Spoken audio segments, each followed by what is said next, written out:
फिर से एक बार जरा हटके क्लास 4/12 इतिहास विषय की कक्षा में आप सबों का स्वागत है। तो आज हम लोग दूसरा अध्याय राजनीतिक और आर्थिक इतिहास के विषय में सबसे पहले सामान्य परिचय इस अध्याय का प्राप्त करेंगे और उसके बाद इस अध्याय के मुख्य बिंदुओं पर एक एक बिंदु को लेकर आगे हम लोग चर्चा करेंगे। तो जैसा आप देख रहे हैं कि राजनीतिक और आर्थिक इतिहास, जिसमें एनसीईआरटी की पुस्तक में इस चैप्टर का नाम राजा, किसान और नगर दिया हुआ रहता है, तो यहाँ पर हम लोग 600 ईस्वी पूर्व से लेकर 600 ईस्वी तक के राजनीतिक और आर्थिक इतिहास के विषय में अध्ययन करने जा रहे हैं। तो सबसे पहले मैं इस अध्याय का आपको सामान्य परिचय दे देता हूँ। तो जैसा कि आप सभी जानते हैं कि हड़प्पा सभ्यता जो हमारे देश की प्राचीनतम सभ्यता अब मानी जाने लगी, तो हड़प्पा सभ्यता के पतन के पश्चात भारत में एक नई ग्रामीण संस्कृति का उदय उत्तरी भारत के सिंधु तथा गंगा नदी के मैदानी क्षेत्रों में हुआ, जिसे हम वैदिक सभ्यता के नाम से जानते हैं। इसे वैदिक सभ्यता का नाम इसलिए दिया गया क्योंकि इस काल में ही सबसे पहले ऋग्वेद की रचना की गई और इसे ही भारतीय इतिहास का आरंभ भी माना गया है। इतिहास का आरंभ कहने का तात्पर्य है कि लिखित विवरण प्राचीन भारत के विषय में हमें इसी काल से प्रारंभ होते हैं। तो हड़प्पा सभ्यता के पतन के बाद के 1500 वर्षों में भारत में अनेक महत्वपूर्ण परिवर्तन हुए और 1500 ईस्वी पूर्व से 1000 ईस्वी पूर्व के बीच में ही आर्यों ने ग्रामीण संस्कृति की स्थापना की और ऋग्वेद जैसी महत्वपूर्ण ग्रंथ की रचना की, जिसके आधार पर ही यह काल ऋग्वैदिक काल के नाम से जाना जाता है।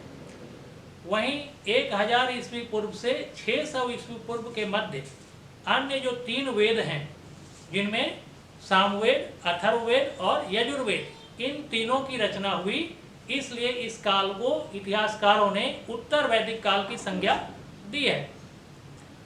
अब इस प्रकार हम जानते हैं कि वैदिक काल में भारत की राजनीति, समाज, धर्म, अर्थव्यवस्था आदि के क्षेत्रों में जो महत्वपूर्ण परिवर्तन हुए, उनका पुरातात्विक स्रोतों से जानकारी प्राप्त करना ही इस अध्याय का मुख्य उद्देश्य है। क्योंकि हर चीज़ के विषय में लिखित सामग्री तो उपलब्ध नहीं है, तो इसलिए इतिहासकार और पुरातत्वविदों ने जो भी पुरातात्विक स्रोत हैं, उन्हीं से जानकारी प्राप्त करके और अपना अपना मंतव्य इस पर प्रस्तुत किया है। तो इस पाठ के अंतर्गत, इस अध्याय के अंतर्गत हम जिन बिंदुओं पर चर्चा करने जाएंगे वे इस प्रकार से हैं। पहला, विचाराधीन काल के इतिहास का पुरातात्विक स्रोतों के आधार पर निर्माण करना। दूसरा मुख्य बिंदु आएगा अभिलेख। तो इन अभिलेखों का अध्ययन करना और इन अभिलेखों का क्या महत्व है। इसके बाद सिक्के, इन सिक्कों के अंतर्गत आहत सिक्के, मौर्यकालीन सिक्के और गुप्तकालीन सिक्के का अध्ययन किया जाएगा और इन सिक्कों का महत्व क्या है। तो पुरातात्विक स्रोतों में अभिलेख और सिक्के सबसे महत्वपूर्ण स्रोत हैं। इसके बाद इस अध्याय में हम लोग अगला जो बिंदु पर चर्चा करेंगे वो है महाजनपद। 3 महाजनपदों में 16 महाजनपद हैं और इन सभी महाजनपदों में मगध का सबसे शक्तिशाली महाजनपद के रूप में उदय किस प्रकार हुआ, इसके क्या कारण थे। इसके पश्चात हम इस अध्याय में अगले बिंदु पर चर्चा करेंगे मौर्य साम्राज्य की स्थापना, जो कि भारत का पहला साम्राज्य भी था। तो इसके स्रोत क्या थे, मुख्य सम्राटों का परिचय, फिर अशोक और अशोक के शासनकाल में कलिंग युद्ध और उसके द्वारा दिया गया धम्म और धम्म के सिद्धांत, फिर मौर्यों की प्रशासन और उनके काल की अर्थव्यवस्था का अध्ययन करेंगे। इसके पश्चात हम दक्षिण भारत में उस समय जो नए राज्यों का उदय हुआ, जिनमें चेर, चोल और पांड्य राज्य थे, इन सब के विषय में चर्चा करेंगे। फिर संगम साहित्य और महापाषाण कालीन संस्कृति का उदय, जो दक्षिण भारत में जिसका उदय हुआ था। इसके पश्चात राजत्व की जो नई अवधारणाएं इन 1500 वर्षों में विकसित हुई थी, जिनमें राजत्व का जो दैवी सिद्धांत है उसका हम लोग अध्ययन करेंगे।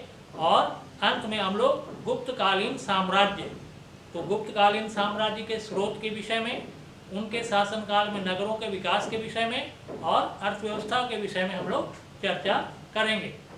तो मुख्य तौर पर इस अध्याय में हम लोग मौर्य काल से लेकर के गुप्त काल तक के इतिहास के विषय में हम लोग जानकारी प्राप्त करेंगे। तो उपरोक्त सभी मुख्य बिंदुओं पर एक एक कर हम चर्चा करेंगे और ये सारी चर्चाएं जो होगी वो प्रश्नोत्तर शैली में होगी, जिससे आप सभी को परीक्षा की तैयारी करने में काफ़ी सहायता मिलेगी। और हमें आशा है कि हमारा यह प्रयास आप सभी को बहुत मददगार सिद्ध होगी। तो आज इस वीडियो में इतना ही। इसके बाद एक एक बिंदु पर हम अगले वीडियो में अपना चर्चा जारी रखेंगे। तो अभी का यह वीडियो अगर आपको पसंद आया हो तो आप इसे लाइक करें और सब्सक्राइब करें और आइकॉन बेल को दबाएं, ताकि हमारा अगला वीडियो भी आसानी से प्राप्त हो सके। धन्यवाद।